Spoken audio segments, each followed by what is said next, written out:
just to focus a little bit in detail, you would have mentioned a whole lot of things, including the plans for your labor inspection department, overall the Ministry of Labor. What I want to know specifically, how are you dealing with workers' rights right across the board, every facet of society, workers in every department? Definitely. And I want to say to you that the ILO labor standard in which we signed on to, even, and I want to raise the 2005 Human Trafficking Act, which speaks to labor trafficking.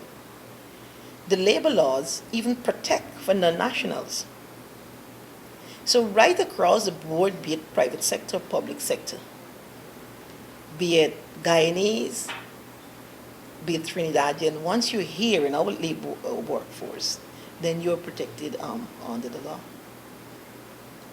And I guess the labor inspection department of your ministry, that the role of that department. Well, the role of that department, first, you have the IR, Industrial Relations, and you have the OSH, which is Occupational Safety and Health. Occupational Safety and Health is supposed to, and their role and their responsibilities are to go out there and to inspect and to ensure that the conditions and the environment in which workers work on, it is adequate. When you talk about labor, because they both were merged, and they go out there to conduct inspections, they will check your rota. You have to register your staff, your employees, your payments, your pay slip. You deduct workers' NIS, in some cases tax. What we find happening is that lots of situations that we have dealt with. For example, persons would have paid the NIS to the employer, but that employer did not pay their NIS contribution to the NIS department. So what you find happening that lots of persons worked for many years in all their life, and it really grieves me to see the older persons, and now when they've of age, nothing is there for them. So all of that, and I'm saying that if the officers was allowed to do their work, that would not have happened because, for example, we have inspected companies and places that will soon be phasing out of business and letting go workers. And once I said to my staff that also to check a DNIS, because the pay slip that we would get from these workers, check the NIS and to ensure that this NIS payment was made. I mean, the NIS department has a lot of work to do. But once you recognize these complaints, even that we're dealing with, and to ask for, okay, can we have a list of your staff? And because we will have that stats department fully up and operational, we're even asking, like I asked the guard service for gender. Could you tell us how many male and how much females and all of that? I think once one wants to do what is right, they would not see it as a challenge. And for example, I've had meetings with the security guard services because the amount of complaint and sexual harassment and all of that we receive. And what I like there is that the owners did not run away from it. They said, yes, it happens, and we're happy for this approach. We want to get it right. And you see these owners of the guard service now look into the workers and say, well, okay, it is 8 hours, and if you go over the 8 hour, looking to see that you don't, because what happened, you have a single parent working as a guard. Whole night has to come off in the morning at 7 o'clock. Never get a relief till the next night, about 9 o'clock. The children and all that leave out there unprotected, and that is why even in the budget, when we talk about encouraging daycares at workplaces, it's just because the whole issue that you talked about, and this is how social protection will come in. Parents have to leave their children. If you're working at the NCN and there's a daycare there, even if you're dad, you're more comfortable. You can check on them while you're at work. They're not in the workplace, and that's right. sometimes your boss might send you home because you got a child coming to work and interfering and all of that. So the labor inspection will continue. It is something that is lawful. And we are going to continue, in fact, we're going to raise the awareness of workers, employer and employees. I really want to work with the employers too, because the law, my role as minister there, is to bring the balance, it's clear in that, between employer and employee. So for whatever reason, and like in the budget speech, while time did not permit me to go through all the things that I would have wanted to mention, is that this government, neither myself, we will not compromise or sacrifice the workers' right at the benefit of a few. Um, yes, you are business persons and all that. We want to encourage all the businesses and all of that. But at the end of the day, they are workers. Without the workers, there's no business. How do you intend to deal with defaulting employers? Specifically talking about that issue of not remitting payments of NIS to the national to the scheme. Well, I think that the NIS, they will have to correct that, because in the past, I mean, that's the right way.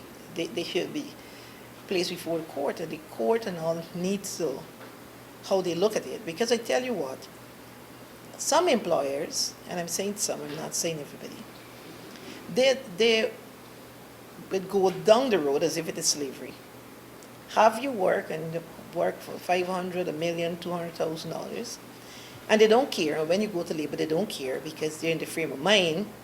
Because the practice and what happens is that we have to change some of these regulations, because these regulations and laws and act, they are like I heard His Excellency mention, Asian, very long, very old, before the flood and Noah and the ark and all of that.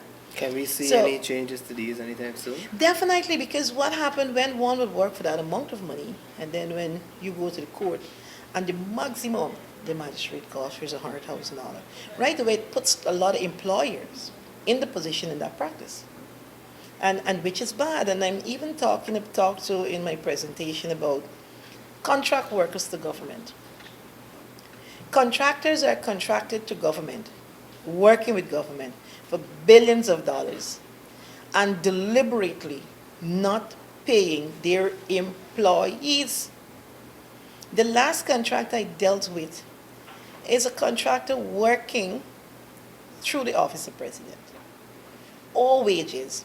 I intervened and payments was made available to him to honor his obligation. And he refused to pay the man.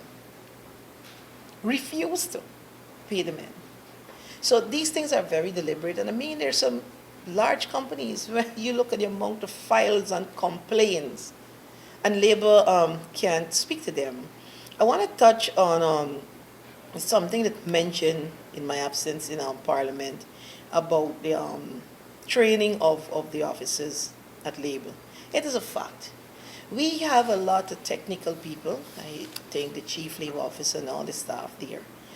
But the level of training, so for example, how can you have these officers going out there and you have an act, you have child labor, you have labor trafficking and all of that, and they are not trained to identify these cases in a workplace.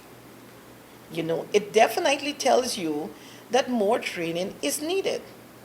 The other thing in terms of training, you have some officers. The chief labor officer is so excited. I mean, he's really pushing. I really admire him. And he now wants to go into the fields and to go into the interior and to do more work because he was never exposed to that level of work and those environments. I mean, so for him to go out there now, you understand, we have a lot of training also to do. It is not taken away from the workers. It's just being honest, and that is why in the budget presentation by the Honorable Minister Jordan, he mentioned and he talked a lot about training. And we're talking about training right across, because I would often say we got to start in-house.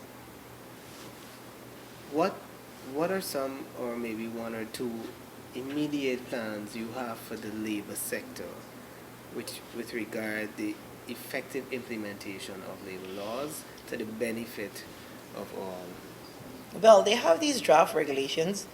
I've already went through the mining regulation, but when I looked at it, it is not clear in terms of who are the persons responsible for implementing this regulation.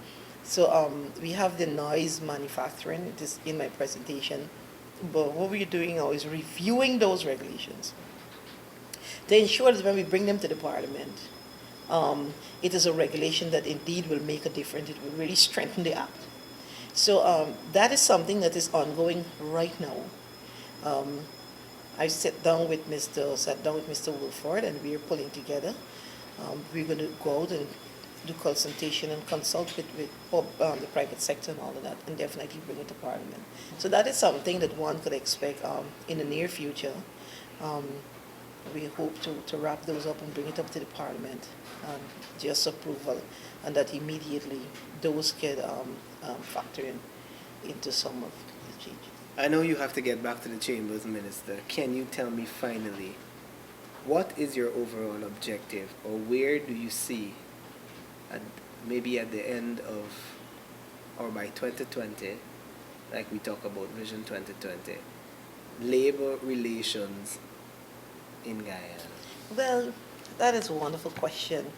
By 2020, and I tell you what, the whole objective is the development. I mean, the budget speaks about a fresh approach. This government has a fresh approach in every area.